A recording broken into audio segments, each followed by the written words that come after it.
If you love thrifting, you should watch the rest of this episode because this is going to be a great episode to see a little bit of the inner mechanisms of what thrifting is all about. I'm here with Quinn, who's our Chief Business Officer, which is just our way of saying he's over all of the other ways that we fundraise here at the Foundry other than direct donations.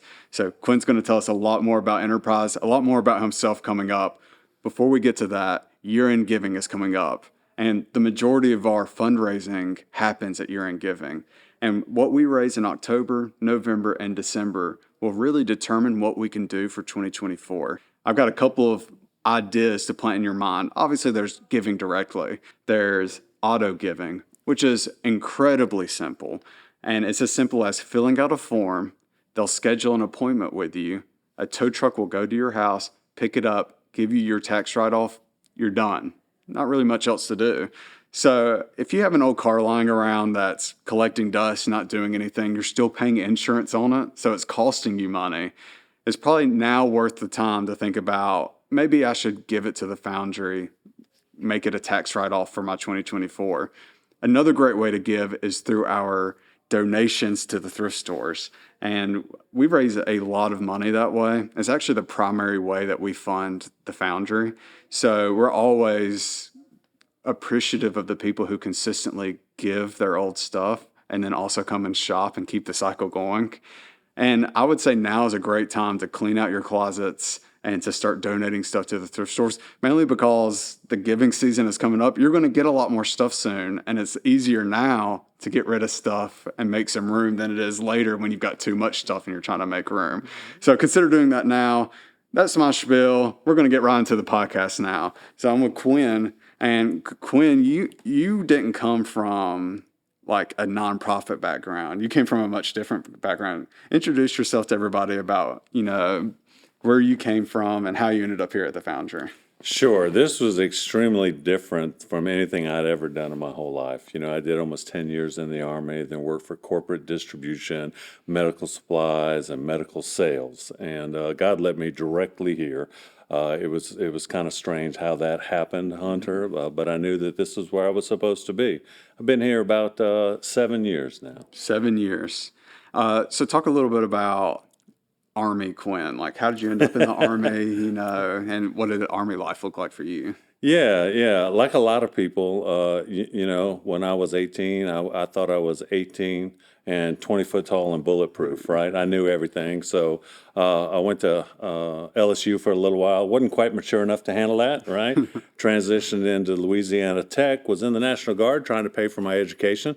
And I had some difficulties there. So I ended up going full-time, active duty. Went through Desert Storm as mechanized infantry. Realized pretty quick that, hey, this infantry thing isn't for me, right? So again, still thought I was smarter than everybody and reclassed into medical supply. And as I did that, I thought I'd get stationed at a hospital and have it cushy. Well, I got put in a combat support hospital, deployed to Somalia for a year. My son was young at the time and decided to get out and go work in the corporate world, and went to go work for Cardinal Health for a couple of years and then specialized in some stuff and landed here. God wanted me here 7 years ago. So Army into kind of the medical sales field, and what is it? What's that moment that you were kind of done with that and decided that you wanted to do something else? Yeah, that's a great question. So me and my family found ourselves. Company got downsized, and every mistake in my life has been because I got ahead of God, right? So I decided I want to make sure I get this one right. So we spent a lot of time in individual prayer and group prayer together as a family. Had opportunities to move states and get back into distribution. But about probably at that time in my life, I kind of realized, it's really not just about me, even though I want it to be just about me sometimes. And I really was doing better, and we were serving and teaching in our local churches, and I just wanted to give back. And I found this opportunity at the Foundry through a recruiter, and that's how the whole process started. Yeah. So what were you doing when you first got here to the Foundry? So we started, the Foundry was going through a shift in their modeling for thrift stores and wanted to create a distribution center that would feed our satellite stores, which is not the normal parameters for thrift stores. And so I had a bunch of history in doing that and setting up DCs. And so we came and set that up in Fairfield to feed our store at that time in Coleman, in Pelham, and in Fairfield. And we had a small office in store in Pell City. Yeah, that's a lot has changed with thrift center for Yeah, us. yeah. We can get into that in a second. What is your heart for ministry? Yeah. What does that look like for you? So I just love people. I mean, people ask me a lot of times what I do for a living, and I really just tell them I'm a coach, right? To me, there's no greater joy than seeing somebody maximizing their God-given talents, right? Uncovering them, honing them, improving them, whatever that might be. Because we're all capable, and God wants us to perform so much better and higher than what we do now. And at Enterprise, someone looking on the outside might think that people who work at the thrift stores or anything like that's maybe more of a pedestrian job. But we have a saying at the Foundry, every member is a minister, right? That every staff member is a minister here at the Foundry. And at my short time, I was over at Fairfield helping sort stuff for 3 or 4 months, and I really found that I really found that I was doing a lot of ministry work at my time, and more so than maybe even now.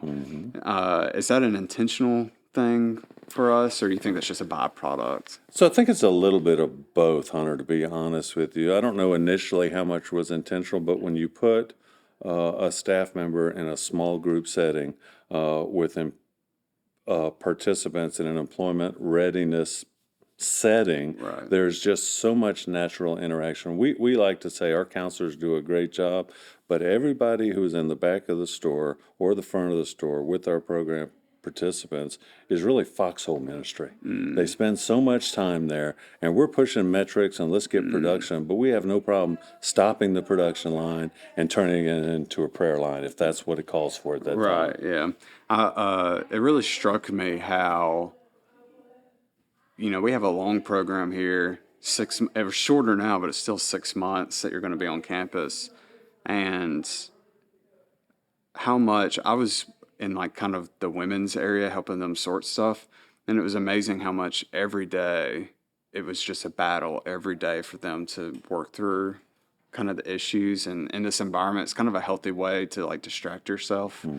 I know that's how it is. I don't know if you at home watching this are like this, but sometimes I'm going through something personal in my life and doing something with my hands and distracting myself. It helps me process what I'm going through. And I could see that a lot happening back there. And it's a really healthy process. God made us to be people, creatures who do things, who work the fields and take care of the garden. Yeah. And that's certainly true with me, is that me not doing things, me not being active is usually a sign of something going wrong in my life, right? And so getting people reactive, even just the physical part of like moving is so big. So talk about, we've got these thrift stores and we've got a distribution center, and I work the conveyor belts. So I know, how chaotic the back. And then we go out to Texas and we see how some other people do it. Talk about how revolutionary that process was for us. Well, at our core is continual improvement, right? And so we are never satisfied with the status quo. And there's nothing sacred in our distribution or our workflow or our work modeling that we're not willing to change to get better, right? To get a better output. And we're constantly doing that. But we made a radical shift to go back to back of the store processing, right? And in distribution, it is so many moving parts. And anytime you can remove a step or a touch in the system, it just makes you so much more efficient. There's a lot of activity going on in the back of our stores. From the donations, we're putting out 6,000 pieces of clothes every day, 1,000 pieces of bric-a-brac every day, 400 or 500 pieces of shoes. So it's a lot. So we are trying to create and keep repeatable systems that make it easier for our shoppers, for our staff, and for our program participants. So the Texas trip that we took, we got to take what they were doing and take that and tweak that a little bit to be best for us in our environment. And we're still constantly changing because it's all about the people. Yeah. Yeah. We're in this like give and grow week model where, we have a campus like environment. So one week they'll be here learning about their spiritual gifts or the core of their addiction through the Genesis process. And then they go out and do a serve project the next week. So many of the participants end up at the thrift stores helping sort stuff as part of their serve projects. Talk about some of the hurdles that come with someone dealing with a chemical dependency. Yeah. And you're also trying to get them to learn how to do things again in the back there. Yeah, let me start by saying our Give and Grow Week change across programs was just transformational for enterprises, right? And we took that as an opportunity to how do we get better? Better for our program participants, how do we keep them to mature? But when people come in, let's be honest, a lot of the people that first come into our program don't necessarily want to be here, right? That's just real. So initially, any other distribution modeling, here's your quota, here's your daily goal, you got to hit it or you're out of there, right? We are going to always, Foundry-wide, going to err on the side of grace, right? It is our job to pour and speak life into these people. So at the end of graduation, our program participants through employment readiness and their give week to us are able to walk in whatever destiny God has for them. So there's some unique challenges there. Cool thing about the Foundry is we are so diverse in the people that come in, right? We're not hiring these people. They're here. So, they're younger, they're older, all races, different talents, different education levels, which makes a super duper diverse environment, but a little more difficult sometimes to manage through, right? But I believe at the core of all of our participants and our staff, they want to do a good job. And so it's our job to clearly communicate to them, set expectations, give positive reinforcement, and just strive for some consistency. Yeah, I've seen people do everything from going back to be a lawyer, being a nurse, to certified forklift driver, and that's the first stable job they've ever had. And if they hadn't been here, they would have never found that opportunity. Absolutely. Yeah, it's such a life-giving process to have the opportunity to discover what you're good at. And sometimes that's how you find your purpose is by doing something that you're good at and discovering, oh, this is what God made me to be. It's a gift that he gave me. Yeah, that's incredible. So when someone drops off their stuff at the loading bay at Pelham, how long do you think it takes to get from that loading bay to the sales floor? Yeah, that's a great question. We would love to be JIT or just in time in everything. Right. And right now, the lifeblood of our thrift is donations. And so we can't ever have enough donations, but we're running with about just a couple of days of runway or inventory. So if you drop off something today, this morning, let's say at 9 o'clock, the odds are pretty good that it is going to be on the sales floor tomorrow or the next day, or it's possibly that we sorted and saved it because it was summertime and we've transitioned to winter. But that turnaround happens pretty quickly. Yeah. The great thing about Quinn and the enterprise team, and you can tell just by listening to them, is that they know their stuff and they know all the, I can't even remember the KPIs or metrics. I know KPIs, but lots of metrics. We're, not ragtag. We're trying to do things the right way. We've got smart people up high, down low, in every position, making sure things are happening the right way and that we're being careful with the process and we're being careful with your generously donated items. And one of the common complaints that I'll hear people complain about is they think we're throwing a lot of stuff away, right? And there is some truth to that. Like there's some things that we cannot sell on the sales floor, and there's some rules around what we can do with certain things. There's also oftentimes where I can remember opening up bags and it was literally just trash in it. and there were sometimes open bags where it took everything I had not to vomit Sure. right there because of how gross the inside was. But we have a pretty great recycling program for things that can't get sold. What do we typically do with it? Yeah, we do. I mean, if everybody just remembers that generally if it's something that you wouldn't ever wear or ever use because your plate is broken in half or your shirt has a giant hole in it, right? Gently used means different things to different people. That's certainly true. But most people have been in a store, and if it's not something they wouldn't buy, right? But we have an outlet for revenue, but also just being a good steward of what people donate to us, right? We recycle cloth or rags, and probably about 1,000,000 pounds a year ish, if you say, right? So we 1,000,000 pounds. send out 40,000-pound trucks of bales, 1,000-pound bales of cloth that either didn't sell on the sales floor and it's been out there 5 weeks, right? Or it just didn't quite make the cut to go on the sales floor. We bale it up, load it into an 18-wheeler, and we ship it to a processor. And from there, multiple things happen. Some of it is stripped and melted down, if you will, into rags to make shop cleaning. But a lot of it is broken down in other countries, and a lot of it goes to sub-Saharan Africa and is sold in stalls. That's really interesting. I know sometimes you see documentaries and people are wearing like old Alabama shirts Yep. and stuff. That's where the majority of that is really coming from. Yeah. Because I mean, landfill and just being a good steward, not just of our people and our monies, but our stuff. Right. And we really attempt to do that for everything that comes in. Yeah. I remember how big the bins of electronics, because like if you have a computer that's too slow to run, typically that means it's too slow to basically do anything and nobody wants to buy it. So we have an electronics person that we send electronic stuff to. Metal is a big one. Everybody knows how much metal sells for. If we can't sell it on the sales floor, it's easy for us to ship it off and just get scrap metal prices for it. Yeah, no, absolutely. We have a local vendor for our scrap metal, right?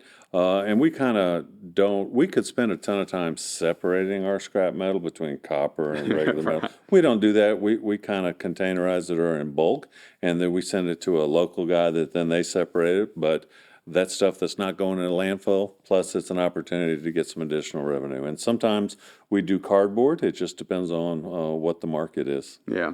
Okay, so I've got some fun questions Cool. I want to go to. What's the best-selling thing at the thrift store? Women's tops, without a doubt. Women's tops. Without a doubt. I remember sorting tons and tons of women's tops back there. I felt like my hands were just like the shape of the hangers. Women's like just tops, grabbing then them. children. Okay, so what is an item that it feels like no matter how often we put it on the floor, it just won't sell? Wow. That's a great, the cool thing about thrifting is we get so many unique donations, right? I mean, just totally unique. But there's no just one thing. It's funny because our sales cycle, we'll put something out on the sales floor for 5 weeks, and most of them, about between our two stores at our full price that we put them out, about 80% of what we sell, what we put on the sales floor, sells within the first 3 weeks. Jeez.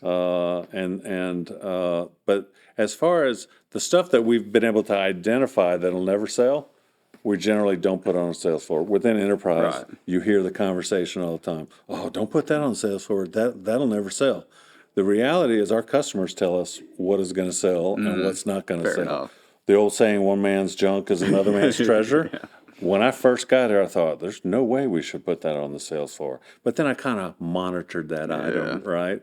And I go out there the next day, and it's gone. I mean, it's sold. So is it good enough to sell? It's either one or two things. Everything that comes in our thrift store across our categories and subcategories is either going to be revenue to pour back into programs or it's going to be an expense as trash. There's really nothing different. Yeah. What's the most interesting thing you think you've seen? We've had full-size, lifelike mannequins. We've had treasures from, that were valued stuff from the 1900s, 1910. There was some really cool nautical stuff before. I keep waiting on another original Declaration of Independence, right? But one of the things that makes it difficult for our pricers, too, is there's so many low caliber and great caliber quality knockoffs that can be very difficult to tell. There's so many people like a Coach handbag. It looks like a Coach handbag to me, but if you really start to get the knowledge of knowing your products, you know whether it's a legitimate item or not. But Hunter, there are so many unique things. There's just no one thing that stands out Yeah. to me. What does that process look like for a pricer when they're, say, putting a tag on like a blouse? Yeah. Like what are they looking at and thinking about? Is the tag like what the item tagged is, or is there a quicker process than that? Well, we're constantly changing that because the better we can control our variables, the more consistent product and quality we're able to give to our shoppers, right? And so the price of a garment is an output of two things: quality and condition. Generally, brand, right, being the quality, how well it's made, and condition, kind of good, better, best. Is it gently used? Is it like new? And so we separated into our usual, ordinary, and customary top 50 brands that we get. So we know. So we have, and we know the top 50 brands for women's tops, women's bottoms, shoes, purses, handbags, and then we have some visual signage in the back that really help our pricers to know, all right, if it's this brand, all right, and then what quality is it, good, better, or best, and that equates to the price. And we get it right most of the time. Great thing is we have a built-in discount. After a couple of weeks, if we've overpriced it, it's going to be 50% off. Yeah.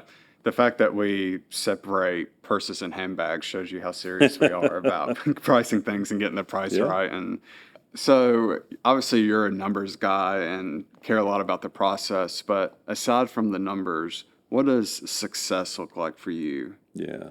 You know, somebody asked me just the other day, man, what's the greatest thing, your greatest joy at the Foundry?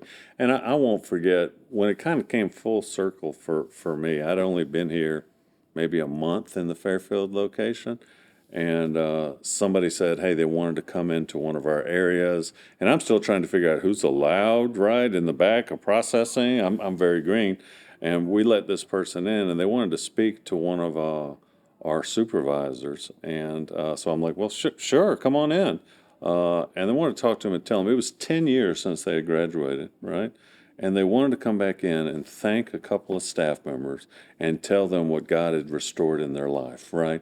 They were without hope and lost and undone when they got there, graduated, was now married, had an apartment, right, had a car, was teaching Sunday school. And the fact and the impact that we were able to have on somebody's life to help restore them, right, through Christ, just blew me away, because we can get so caught up in the minutia that we forget sometimes what the goal is. Again, allowing people to walk in whatever destiny God has for them. So it's incredible to see when people come in looking over their back, some of them having eaten, tied up and bound with chains, and see them go through that evolution while they're here is nothing short of miraculous. Yeah, it's a miracle. It is. And I would say to you watching at home as we wrap up the podcast that we take the numbers and the process seriously, because we know that that's the way to lead the most people we can to life change. Yeah. And we care about being responsible with your support. And so processing the items in a timely manner and making sure we put as many on the floor as we can. And even the ones that we can't sell, we recycle and we find a place for it to go. That's because we care about life change. We care about reshaped lives here at the Foundry.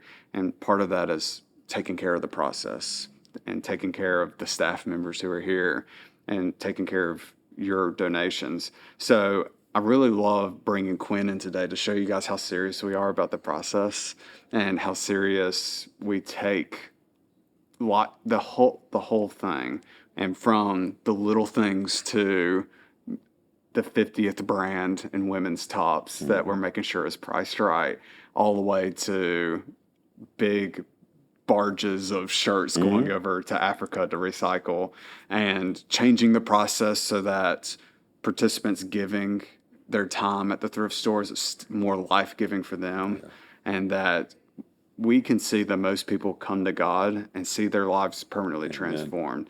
So we love that you're here watching, joining us in this transformation journey for the community and for all the individuals who are here. And we're just so thankful that we get to partake in the process. And, Absolutely. it can be fun to crunch the numbers and to refine processes, but having a purpose that kind of underlies all of that, it just heightens the experience to such a level. So thank you for joining me for the podcast. I don't know who I'm going to have next month that is, but I hope you tune in. Thank you for tuning in today. I hope you have a great week. God bless.